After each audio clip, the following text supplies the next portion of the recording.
So you're in the military and you want to keep your bonus. Here's how I almost lost $60,000. Stay tuned. Not clickbait.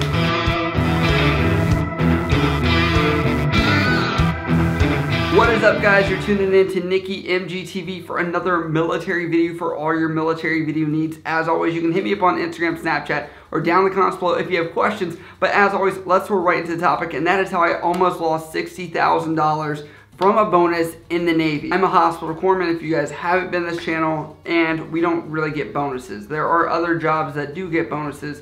This is typically a video geared towards somebody that yes, you will have your first bonus joining the military if you're like a nuke or something like that. That's a little bit more standardized process, but I'm gonna go into like if you're getting another bonus if you decide to stay in, which will be important for those people as well. And certain jobs, if you do re-enlist, you'll be able to do that as well if they have a what's called selective reenlistment bonus, and that's what I'm going to discuss. So as a hospital corpsman, there's not many bonuses. There's really none unless you're doing independent duty corpsman, recon, dive, something like that, where it's a little bit more high speed than just the average corpsman. So there are a few other ones that pop up every now and then, but it's not as common in today's military.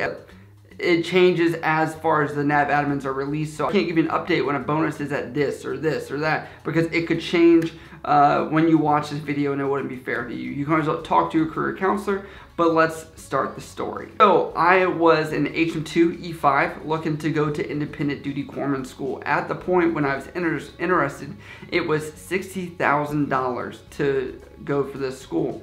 Now, before you go to the school, you're pretty much going to put in a package a year out from when you're supposed to project a rotation date.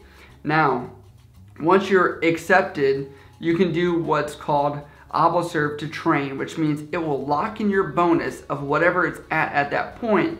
That way it's understood that you are accepting to go to that school in order to get the bonus, right? And so you will re-enlist upon completion of that school, and then you get the bonus. There was zero bonus at the time. It went from 60 to 0 because there was a cheating scandal at the school. And what ended up happening was there was no bonus. So by the time I got official word that I got my orders to go to IDC school, or that I was accepted, they said, oh, you can't do observe to train or lock in a bonus if there isn't a bonus right now when you were told you were going. But I was like, but when I put the package in, it was $60,000.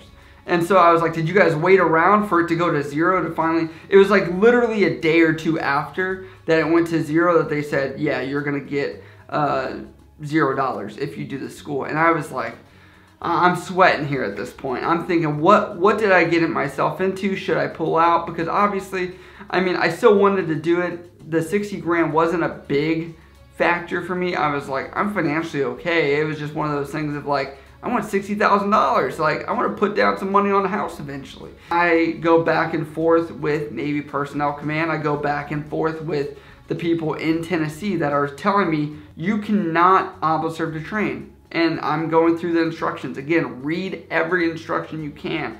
Google is your friend. A lot of you guys ask me questions that you could Google. Trust me, keep Googling as much as you can. Bring whatever information you got, and then come to me if you want to question something, or your LPO or whoever in the military. But do your research first, and if you question legitimacy, go after. But that's what I did. I brought up all these instructions, and I said, I am supposed to get a bonus. Like, I don't have to do this. And so this is like a month or so, I'm bouncing back and forth of saying, no, I will not re-enlist. And they're saying, yes, you will if you want to do this. And I tell them eventually, I'm like, I'm not going to re-enlist until after completion of the school, because I wanted to secure in my mind that I was going to have a chance at getting a bonus. But observe to train is what locks you in. So meaning if that 60,000 went less to like 40 grand, you were still locked in at 60. But if you don't do observe to train, you accept at re-enlisting whatever it's at that point. So pretty much for me, I was betting that I would extend my contract to the end of school, and I said, no, I'm going to do page 13, which is what we call it, NAVPERS 1070/613. If you guys want to know, look at the form. It's pretty much a general administrative form where I said, hey, I will re-enlist upon completion of this school for the chance of a selective re-enlistment bonus.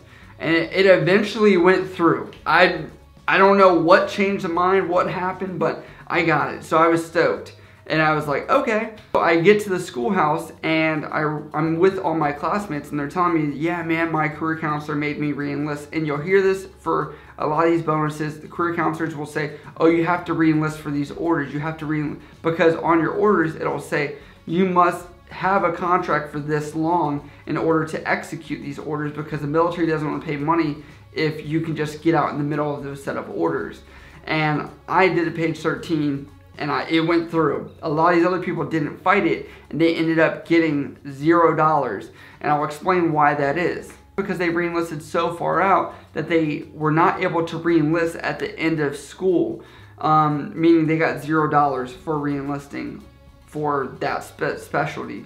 Whereas for me, I waited and my bonus was calculated based off my new rank as an E6. I re-enlisted for 6 years and then what the selective re-enlistment bonus was. Mind you, it was not 60 grand. It went to 0 like I told you guys and then bounced up to 40. So I was happy with 40. I took that and I ran. It is now back up to 60. But yes, that is my biggest challenge. And lesson learned for you guys. If you guys have a bonus or you're considering a bonus or whatever in the future of your career and someone tries to tell you you're not entitled to it or whatever else, make sure that you do your research. Keep knocking on doors, even if they say no. And the persistence on my side paid off, and myself and I believe 1 or 2 other people were lucky enough to get bonuses out of my class, and the rest got nothing. So you guys understand there are 3 different zones of bonuses. So based on how many years you've been in, there's zone A, B, and C, which determine which zone you're in, which can determine how much of a bonus you'll get. So obviously, zone C people that are way later in their career probably aren't going to need a bonus to make sure they stay in because they're already on the hook. Whereas getting your person maybe from zone A to zone B, when you're in that category, you'll see a lot more bonuses most likely from what I've noticed on the selective re-enlistment bonus to be put out. Yes, that's how I almost lost $60,000, gained $40,000, and it all came back around and it worked out in my favor. So, if you guys do have questions about the military or anything else, you can always hit me up on Instagram, Snapchat, or down in the comments below. I love you guys. I'll see you next time.